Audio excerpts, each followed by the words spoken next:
What's up guys, it's Tommy here and welcome to the Wolves-Liverpool post-match analysis video. Divock Origi, I take a bow to you, you cult hero, you have done it again. And guys, like this video if Divock Origi made your day. Surely this deserves a like from you guys because Divock Origi scored a 94th minute winner. I'm absolutely buzzing. Jurgen Klopp told Origi just be Divock when he came on as a substitute. That's what Divock Origi revealed in a post-match interview, and that's exactly what he has done.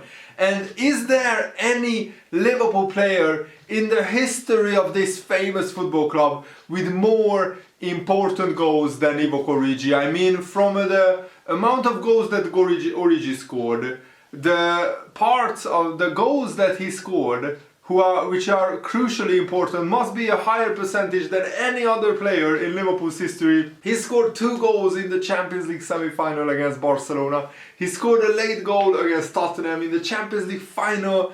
He scored a 94th minute winner against Everton. He scored a late winner against Newcastle United in the 97-point season. He scored a late goal in Liverpool's 5-5 draw against Arsenal in the League Cup, which I think Liverpool went on to win on penalties.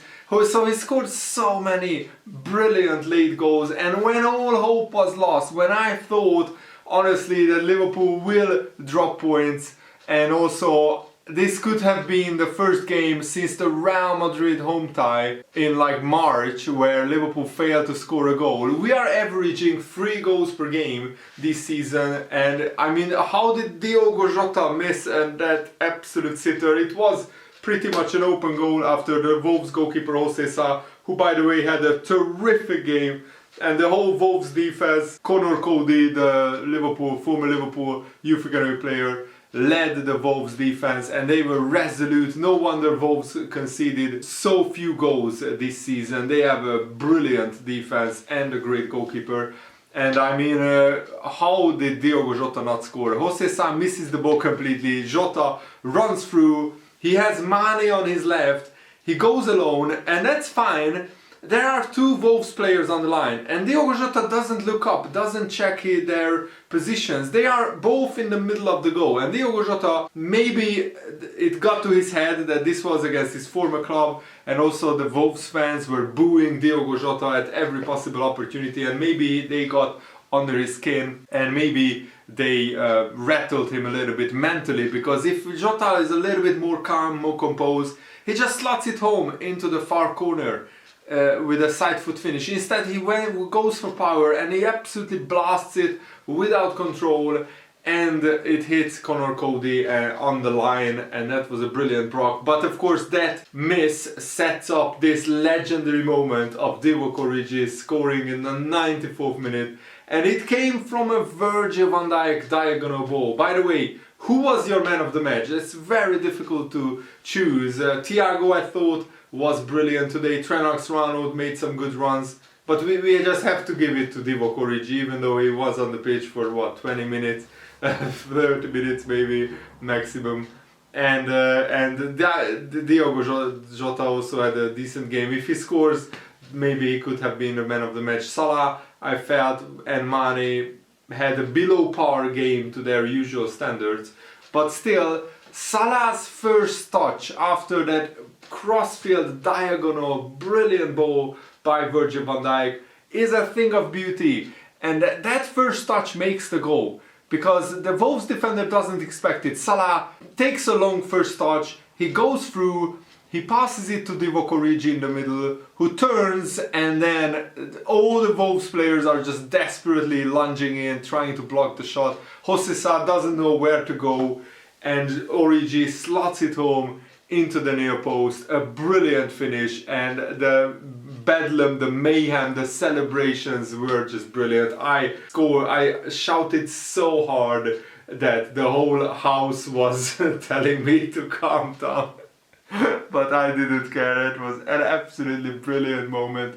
And Liverpool dropped too many points this season already. We drew with Brentford, we drew with Brighton, we drew with 10-man Chelsea, we lost to West Ham United, who who by the way beat Chelsea as well with the same scoreline 3-2. West Ham made a huge favour to Liverpool and a huge favour to themselves, because West Ham look like a Champions League top 4 contender team, for the Champions League places I mean, and this was a monumental victory because of Chelsea losing that game, because if Liverpool drop points today, it would have felt that this season is like the nearly games for Liverpool. And I mean, it's no good scoring so many goals when you have games like the Chelsea game, the Brentford game, the Brighton game, where you score 2 or 3 goals and you still don't win the game. This time it could have been Liverpool's first 0-0 draw since March, and I don't know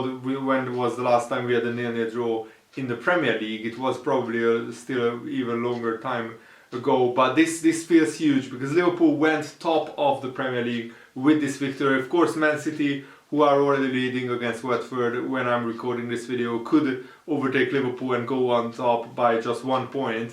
But this feels massive because it gives Liverpool the momentum, and we have some big games coming up in the Premier League.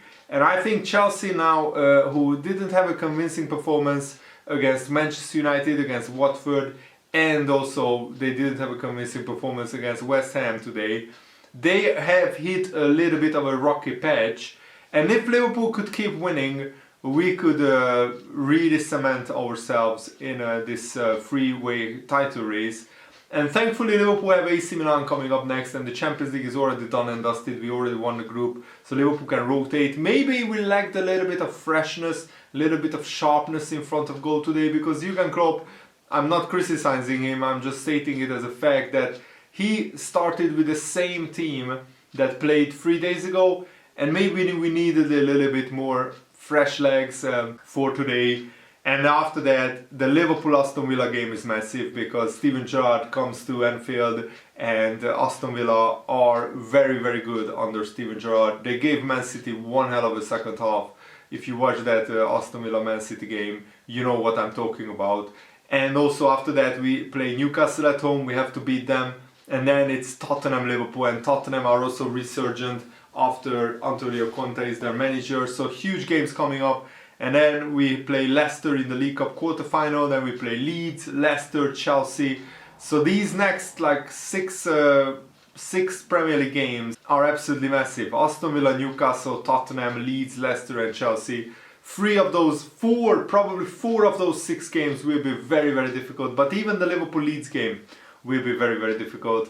And for the first time in a long, long time, Liverpool win 4 Premier League games in a row. I don't remember last season, I don't think we won 4 Premier League games in a row up until the last run-in of the season. And now this feels very, very significant because, as I said, to win a game when you are not playing at your best, when you don't look like scoring apart from some chances. I mean, Liverpool looked like scoring, but we just missed everything. Jose saved brilliantly from Mane's shot, from Salah's shot, and from Jota. I mean, Jota, if we didn't win this game, that Jota chance, I still can't believe how that didn't go in. You just needed a little bit more composure, and Jota scored a lot more difficult chances than that. That's the funny thing about it. But we can always smile now that Origi has won up the game. Come on, Liverpool! Let's win this Premier League title. Let's go! Thanks for watching. Hope you enjoyed this video. Have a nice day. See you later. Good night.